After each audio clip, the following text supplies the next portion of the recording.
saiu do armário, se posicionando, seja para a esquerda ou para a direita. E eu quero dar a minha contribuição para quem, de alguma forma, eu sirva como exemplo, ou como mentor, ou para quem me ouça. Eu quero lembrar vocês de um filme antes disso, que é o Rei Leão.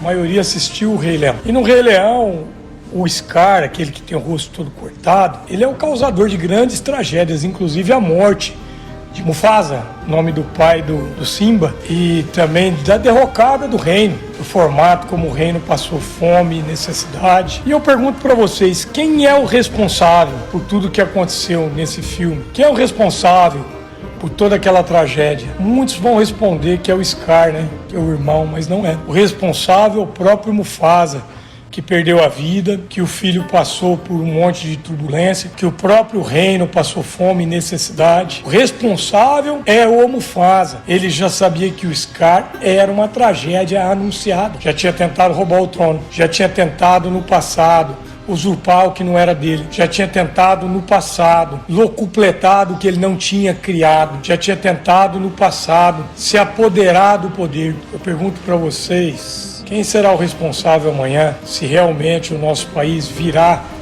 uma tragédia anunciada, como está acontecendo com a Argentina? Eu tive na Argentina e vi em alguns locais não ter água potável. Eles soltaram e liberaram 2 horas por dia apenas de água. Um país que tem águas, né, não tem crise hídrica e não tem água para tomar. Cuba, a própria Venezuela, que é tão taxada, virou até clichê, as pessoas comendo lixo na rua, vasculhando o lixo para comer. 90% da população em estado de miséria, enquanto que o Maduro, esse companheiro do Lula, está comendo em restaurante que custa $1.000 e tantos por pessoa. Cara, não faz nenhum sentido a gente não se posicionar nesse momento e não olhar e não ver as obras que foram feitas mesmo dentro de uma Covid, mesmo com o nosso país passando por crise, não só interna, mas especialmente externa, pois esse governo atual pegou uma situação de frangalhos. Conseguiram reforma da Previdência, foi muito importante, conseguiu agilizar o sistema bancário e agilizar o sistema também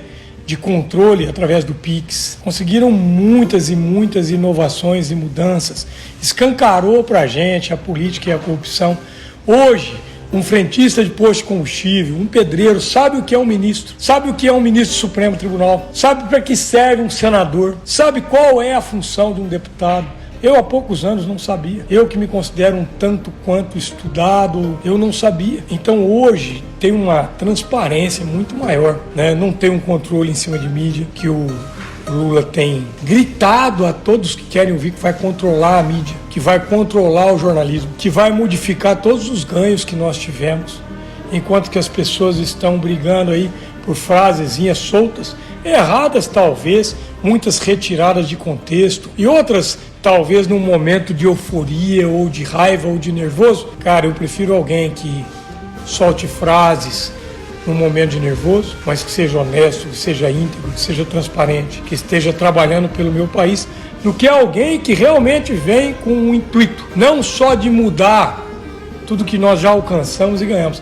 mas de mudar a forma de governo, de alterar o programa de governo, de mexer na nossa democracia. Então, uma pequena camada da sociedade que se viu um pouco quanto, talvez, perseguida, e não é esse o nome real, mas sim um pouco boicotada nos direitos adquiridos durante os governos do Lula e da Dilma, que é o mesmo governo do PT, que são os artistas, dos quais tenho alguns amigos e que são jornalistas, mas os sérios não estão incomodados com o corte de Lei Rouanet, os sérios não estão incomodados quando se fala em retirada desse banquete que eles tinham em cima da população. Os cortes para as emissoras, eu acho que vieram no momento ideal e o aprendizado é de cada um, a escolha de cada um. Quero falar o seguinte, o Scar é o Lula, é a tragédia anunciada. O cara já está dizendo aos 4 ventos todo o mal que vai fazer. Todo espiritualista sério, todo evangélico sério, toda pessoa que tem uma religiosidade, eu não estou falando de religião, mas de religiosidade, sente quem é o Lula e quem são os seguidores dele. O Scar, nesse momento, ele está encarnado para a gente na nossa frente.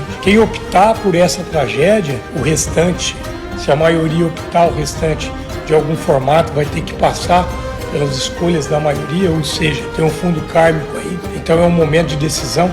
Assim como foi um momento de decisão lá atrás, Liberar Barrabás, crucificar o Cristo, ou deixar que continuasse e permitisse que o Cristo passasse com a gente mais 30 anos. Imagina como seria esse planeta hoje, se em 3 anos ele construiu o que construiu. Mas nós lá atrás, a humanidade, o teu sangue, o teu gene, a tua ancestralidade, pouco tempo atrás, escolheu liberar um bandido, um ladrão e matar o Cristo. Será que mais uma vez nós vamos votar pelo ladrão? Mais uma vez nós vamos votar pelo bandido? Será que esses 2000 anos de pancadaria, de sofrimento, não nos ensinou ainda o que precisamos aprender para dizer não ao erro, para dizer não ao infame, para dizer não ao oportunista, para dizer não àquele que vem nos agradando com um presentinho, enquanto que o outro vem com verdades endurecidas, mas verdadeiras, mais sinceras, mas que nos trazem crescimento? Mais uma vez vamos matar Sócrates, porque trouxe verdades. Não estou aqui comparando o cérebro de Bolsonaro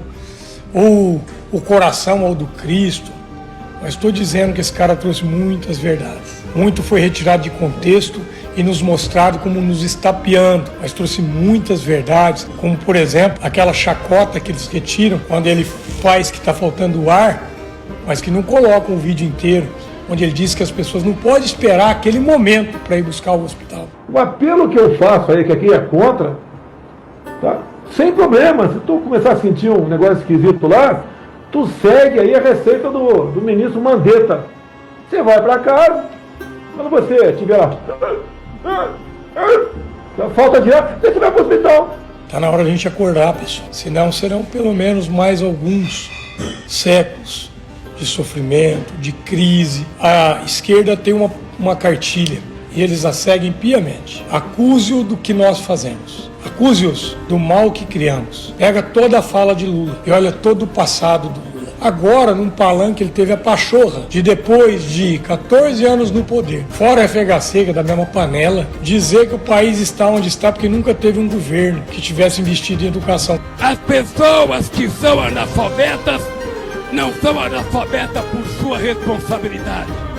As pessoas que são analfabetas ficaram analfabetas porque esse país nunca teve um governo que se preocupasse com a educação. Porque esses 14 anos desse idiota, onde ele estava, os 14 anos? Inclusive ao lado dele estava o boneco de Olinda, Haddad, que era o ministro da Educação. Pessoal, eles estão estapeando a gente e nós não estamos enxergando. Tive que me manifestar.